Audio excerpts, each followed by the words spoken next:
আসসালামু আলাইকুম। আজকে আপনাদের দেখাবো শোল্ডারের কিছু এক্সারসাইজ। যে কোনো এক্সারসাইজ আপনারা যদি প্রপারলি করতে পারেন তাহলে আপনাদের বডি খুব তাড়াতাড়ি একটা শেপে চলে আসবে। আর মানুষের বডি পার্টের শোল্ডারটা চোখে পড়ে সবার। তো আমরা চাবো শোল্ডারটা কিভাবে ডেভেলপ করা যায় আর এটা কিভাবে শেপে আনা যায় সেই চেষ্টাটাই আজকে করব। আজকে আমরা বডির কিছু এক্সারসাইজ দেখাবো যেটা হলো শোল্ডারের। চলুন দেখে আসি।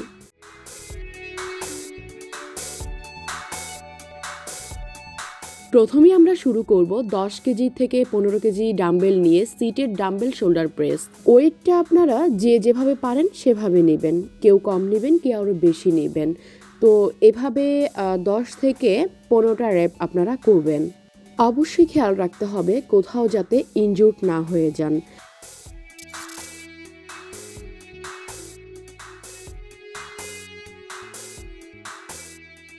এটা হলো ডাম্বেল আর্নন প্রেস। আপনি 10 থেকে 15 কেজি ডাম্বেল নিয়ে 10 থেকে 15টা র্যাপ আপনার মারতে হবে। শোল্ডারের অনেক এক্সারসাইজ আছে, তার মধ্যে ব্রেনসের যে এক্সারসাইজগুলো এগুলো খুবই জরুরি এবং আপনি সহজেই সব জায়গায় করতে পারবেন। শুধু যে জিমে তা না, আপনার কাছে যদি 2-3 সেট ডাম্বেল থাকে আপনি বাসায়ও এই ব্যায়ামগুলো করতে পারবেন। এখন চলে আসলাম থার্ড এক্সারসাইজে। এটা হলো গিয়ে বারবেল দিয়ে আপনি 15 থেকে 20 কেজি বারবেল নিয়ে এই এক্সারসাইজটা করতে পারেন। 15 থেকে 20টা র্যাপ আপনার করতে হবে এটা দিয়ে। আপনারা যদি চান তাহলে আরও কম ওয়েট দিয়ে এটা করতে পারেন, কিন্তু এটা আপনি যত বেশি ওয়েট দিয়ে করবেন তত আপনার শোল্ডারে লাগবে।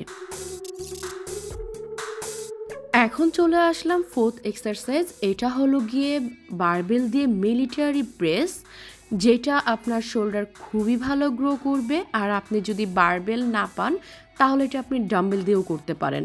বসে যদি ব্রেনসে না করতে পারেন দাঁড়িয়েও করতে পারেন, কোনো সমস্যা নেই। শুধুমাত্র টার্গেট রাখবেন আপনার শোল্ডারে লাগছে কিনা।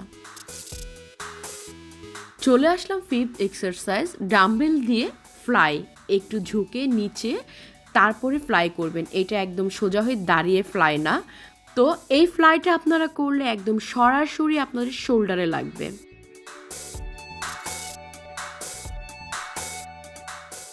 এটা হলো সিক্সথ এবং লাস্ট এক্সারসাইজ। এটার নাম হলো শার্ক। আপনি এটা শার্ক মেশিন দিয়েও করতে পারেন এবং ডাম্বেল দিয়েও করতে পারেন। তো এইভাবে আপনারা এক্সারসাইজ করলে অবশ্যই আপনাদের শোল্ডার একটা শেপে চলে আসবে।